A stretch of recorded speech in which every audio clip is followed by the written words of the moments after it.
Hello student, आपको question number 16 बताते हैं। A B C D is a quadrilateral in which A D equal to B C.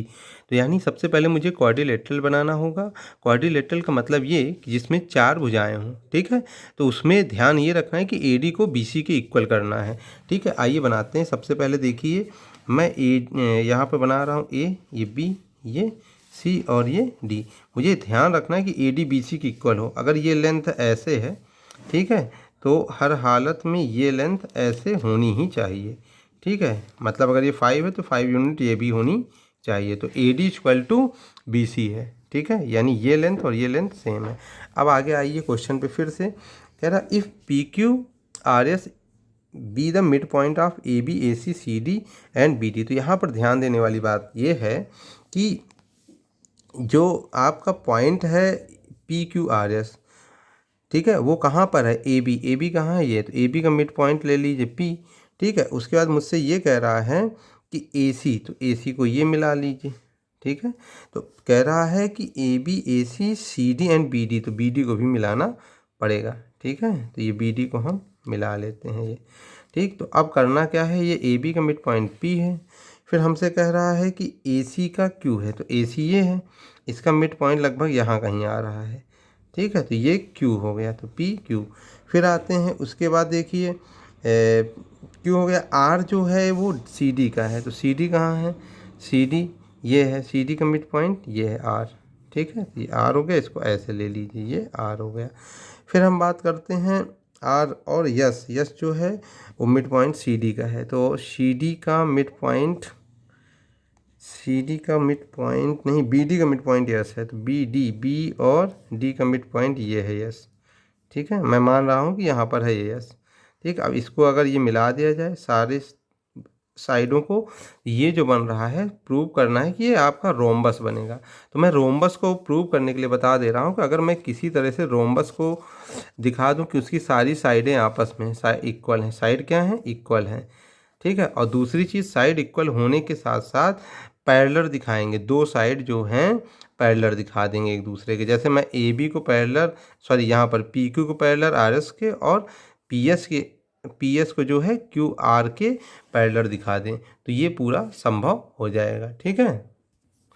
तो question, video लंबी ना हो इसलिए क्वेश्चन हम थोड़ा पूरा जो है नोट कर लिए हैं, आपको जल्दी बता सकें। तो सबसे पहले देखिए, इन ट्राइंगल ए बी सी। तो मैं क्या करूँगा कि ट्राइंगल आपका ए बी सी बन रहा है, आप देखिए। जैसे मैं ये बना रहा हूँ, जो अभी आपका डायग्राम क्वाड्रिलेटरल बना है, तो उसमें से मैं केवल ए बना रहा हूँ, बी बना रहा हूँ, सी, ठीक है। और उसमें से ये मिड पॉइंट था और इधर का ये मिड पॉइंट था, तो ये क्या था? P Q. ये मुझे अलग अलग समझना पड़ेगा, तभी हम उसको पूरा बता पाएंगे, उस फिगर को पूरा, ठीक है। तोड़ तोड़ के बता रहे हैं। तो सबसे पहले देखिए, अगर ये आपको पता है ये दोनों मिड पॉइंट है, तो मिड पॉइंट थ्योरम क्या कहती है कि अगर ये मिड पॉइंट मिलाने वाली जो लाइन होती है वो हमेशा क्या होगी? इस तीसरे साइड के पैरेलल होगी। तो यहाँ पर इसीलिए क्या है कि in triangle A B C P and Q R the mid point. ये पी और क्यू मिड पॉइंट है, तो वो भी किसके? ए बी और ए सी के। तो इसीलिए पी क्यू क्या होगा? पैरेलल होगा बी सी सी। मिड पॉइंट थ्योरम आप लोगों ने पढ़ा हुआ है। फिर आते हैं आगे कि यहाँ से हम क्या सीख रहे हैं, तो हम यहाँ से सीखेंगे अगर ये पैरेलल है, तो मैं कह सकता हूँ अगर ये पैरेलल है तो यहाँ पर ये दोनों जो हैं डबल ए सिमिलरिटी से, ये वाला इसके इक्वल हो जाएगा एंगल, और ये एंगल इसके इक्वल होगा। तो बाई डबल ए सिमिलरिटी ये दोनों क्या हो जाएंगे?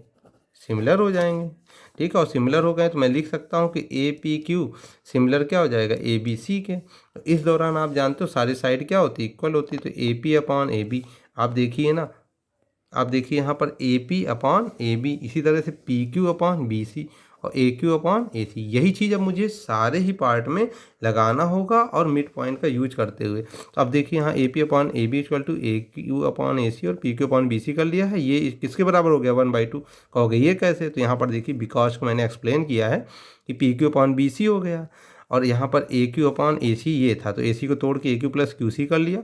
ए क्यू अपॉन ए क्यू प्लस क्यू सी को फिर मैं, क्योंकि मिड पॉइंट है ना, तो ए क्यू और क्यू सी दोनों बराबर है, तो ए क्यू लिख सकते हैं। यहाँ से ए क्यू अपॉन ए क्यू मिल के 2 ए क्यू कट गया, 1/2 हो गया। तो यहाँ से P Q upon B C क्या हो गया? 1/2। तो यहाँ से ओवरऑल जो कंक्लूजन निकल रहा है वो ये निकल रहा है कि P Q equal to 1/2 B C हो रहा। पी क्यू किसके इक्वल हो रहा? 1/2 बी सी के। तो यहाँ से ये बताइए बी सी जो है किसके इक्वल है? तो आप कहोगे BC दे रखा है, AD के इक्वल है। तो इसी कारण से यहाँ पर BC की जगह मैं क्या कर ले रहा हूँ, AD कर ले रहा हूँ। समझ में आई बात इतनी? तो यहाँ से देखिए मैंने PQ को 1/2 AD कर लिया।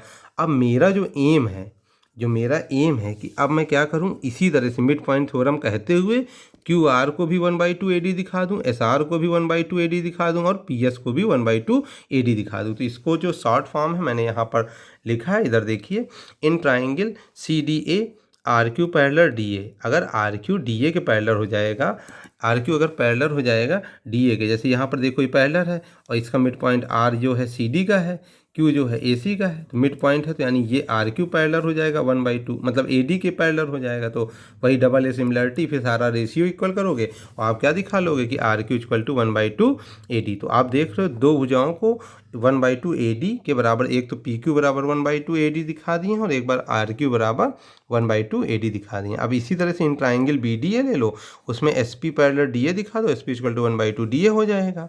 ठीक है, तो आप देखो SP को ही 1/2 DA दिखा दिए। फिर देखो थर्ड जो ट्राइंगल था वो CDB है।